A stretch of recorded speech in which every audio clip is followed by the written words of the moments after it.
ini bekerja bukan atas dasar kepentingan negara, kepentingan rakyat, dan kepentingan kebenaran, ya, tetapi bekerja untuk kepentingan Joko Widodo. Itu satu hal.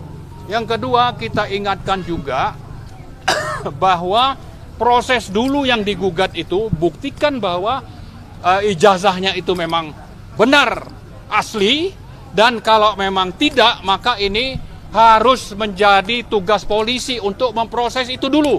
Jangan melakukan kriminalisasi ya kepada teman-teman kami, ya, terutama Mas Roy, Bu Tifa, Pak Rizal, Mas Rismon, bukan Mas tapi Lai ya, Lai Rismon, dan juga Bu Kurnia. Ini harus dibuktikan dulu. Dan yang berikutnya saya juga ingin ingatkan, kalau sampai ini terjadi mengulang kasus Gus Nur dan Bambang Tri, maka polisi sudah melanggar konstitusi, melanggar HAM, dan sebaliknya juga kita ingin supaya teman-teman kita itu diperlakukan seperti seharusnya mengikuti pro justisia, ya. Saya kira ini harus dijalankan. Dan yang terakhir, saya berharap Pak Prabowo itu sekarang jadi presiden. Jadi jangan biarkan polisi bertindak mengikuti keinginan Joko Widodo yang sudah melakukan kriminalisasi terhadap 2 orang yang saya kira statusnya masih dihukum 6 tahun. Ya, memang sudah lepas sementara tapi belum tuntas. PB ya. Ya, ini saya kira jangan diulang, jangan dibiarkan seperti ini, dan ini adalah tugas Pak Prabowo. Ingat, Anda tanggal 20 Oktober itu sudah bersumpah. Ya, salah satunya itu akan menjalankan fungsi presiden, tugas presiden itu sebenar-benarnya, seadil-adilnya, jangan justru ikut di bawah kendali Joko Widodo. Karena kalau hal itu yang terjadi, maka kita sangat menyayangkan Anda sebetulnya, ya, Pak Prabowo itu akan hanya menjadi proksi, ya, menjalankan fungsi Joko Widodo 3 periode, dan kita tidak mau itu. Ya, buktikan bahwa polisi ada di bawah kendali Anda, jangan mengikuti agenda dari Prabowo untuk nanti Jokowi untuk nanti menangkap teman-teman kami tadi. Saya kira itu mungkin. Makasih. Langsung Bang Refli mungkin ya, biar efektif. Maaf. Ya, dipegang aja mungkin. Pegang aja dah. Ya. Ya. Assalamualaikum warahmatullahi wabarakatuh. Assalamualaikum warahmatullahi wabarakatuh. Keren cadas. Cadas. Jadi kawan-kawan semua, ada 3 kasus yang sedang berproses saat ini. Pertama adalah yang saya hitung berdasarkan yang sudah berproses ya. Yang lainnya seperti pengaduan dan lain sebagainya belum saya hitung. Pertama adalah gugatan perbuatan melawan hukum yang diajukan oleh Dr. Taufik di Pengadilan Negeri Surakarta. Itu 1. Yang kedua adalah laporan TPUA yang diwakili oleh Profesor Egy Sujana yang sudah dilaporkan tanggal 9 Desember 2024 dan baru diproses setelah Joko Widodo melaporkan lapor balik lah, kira-kira begitu. Kemudian yang ketiga adalah laporan pencemaran nama baik atau fitnah yang dilakukan oleh orang-orang tertentu menurut Joko Widodo.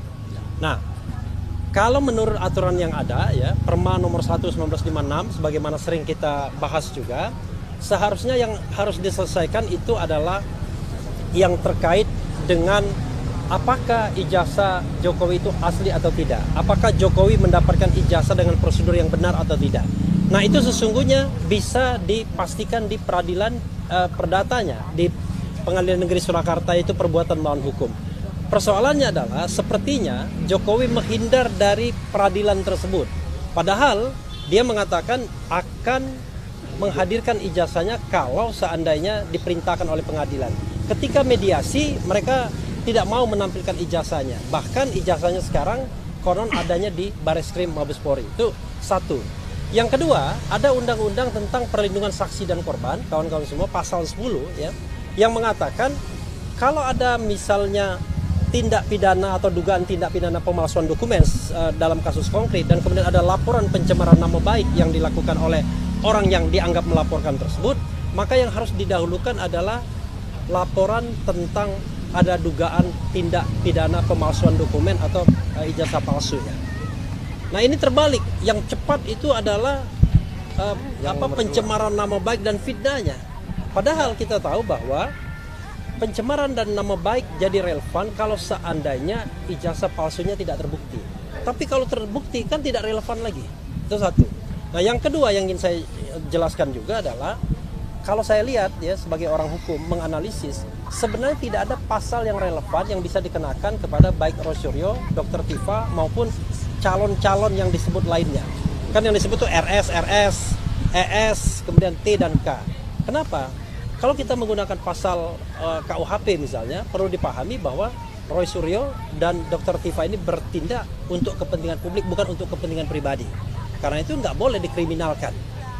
Kalau menggunakan pasal 27A Undang-Undang ITE, sebagaimana disebutkan, maka Roy-Suryo dan Tifa juga harus bebas dan teman-teman karena Jokowi masih menjadi pejabat publik. Putusan MK terakhir mengatakan bahwa kalau dia pejabat publik tidak boleh mengadukan. Karena ini adalah negara demokrasi, ini adalah bagian dari kontrol publik.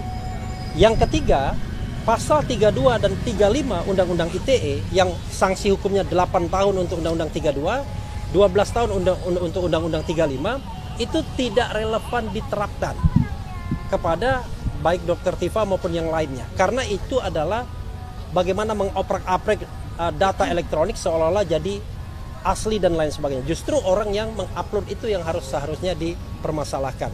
Karena saya melihat tidak ada yang relevan seharusnya, maka ini tidak perlu diproses. Itu pendapat saya.